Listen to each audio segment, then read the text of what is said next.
दोस्तों, चरपटी नाथ ऋषि पिपलायन को कलयुग का अवतार माना जाता है, जो खुद भगवान कृष्ण के अवतार थे। अब साथ ही चरपटी नाथ नवनाथ संप्रदाय के प्रमुख नवनाथों में से एक थे।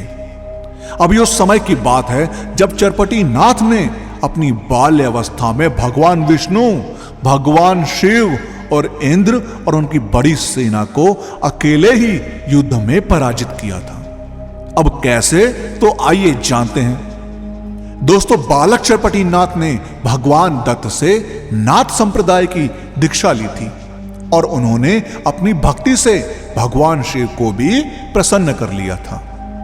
अब अपनी गहन लगन और आत्मशक्ति से उन्होंने 14 विद्याएं, 64 कलाएं प्राप्त कर ली थी। अब नाथ संप्रदाय से उन्हें शाबरी विद्या का भी ज्ञान मिल गया था।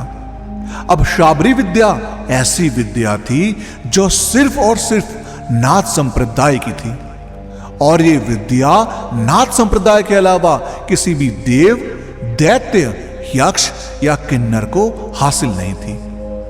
अब एक बार की बात है, महर्षि नारद स्वर्ग लोग देवराज इंद्र से भेंट करने जाते हैं, पर सत्ता में चूर देवराज इंद्र महर्षि नारद की बात तक नहीं सुनते और साथ ही उन्हें अपमानित कर देते हैं। अब अपमानित होकर नारद मुनि चरपटी नाथ के पास आते हैं। अब महर्षि नारद एक तरह से चरपटी नाथ के गुरु थे, क्योंकि उन्होंने चरपटी नाथ को अपनी भ्रमण कला सिखाई थी, जिसमें क्षणों में तीनों लोकों को भ्रमण करना भी शामिल था।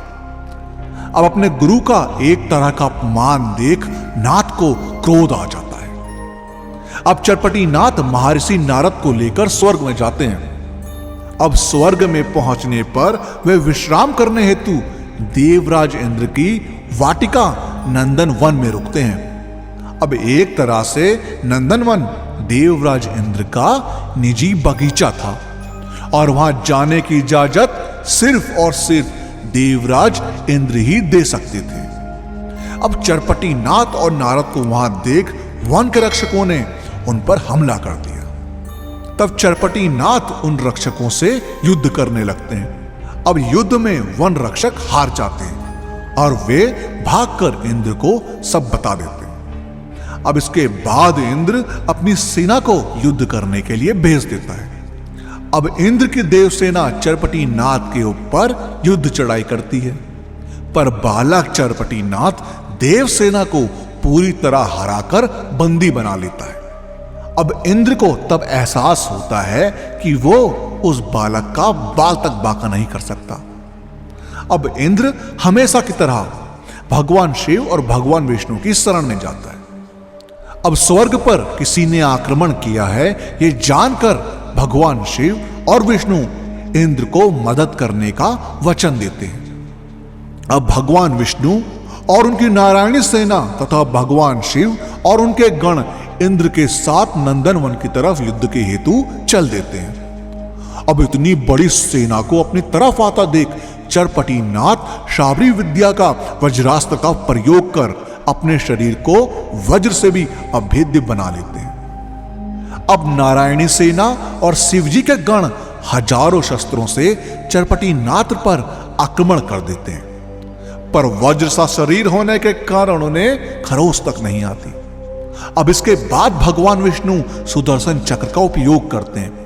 तब चरपटी नाथ शाबरी विद्या के एक और अस्त्र मोहिनी अस्त्र का प्रयोग कर सुदर्शन चक्र को मोहित कर आसमान में ही स्थिर कर देते हैं। अब ये देख इंद्र ब्रह्मास्त्र को अपने धनुष पर चढ़ा लेते हैं। अब इससे पहले कि वे ब्रह्मास्त्र चलाते, चरपटी नाथ वाताकर्षण अस्त्र का उपयोग कर देते हैं।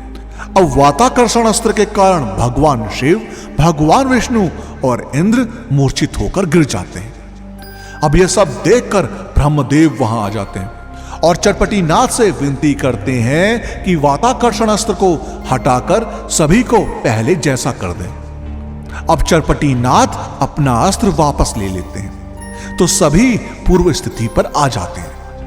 अब इंद्र को अपनी गलती माननी पड़ती है और वो महर्षि नारद से क्षमा मांग लेते हैं। दोस्तों, आपका इस बारे में क्या कहना है, हमें कमेंट के माध्यम से जरूर बताएं। और इस वीडियो का पार्ट 2 चाहिए हो तो कमेंट्स में पार्ट 2 जरूर लिखें। और वीडियो पसंद आई हो तो लाइक और शेयर करना मत भूलिएगा। हम आपको मिलते हैं अगली वीडियो में।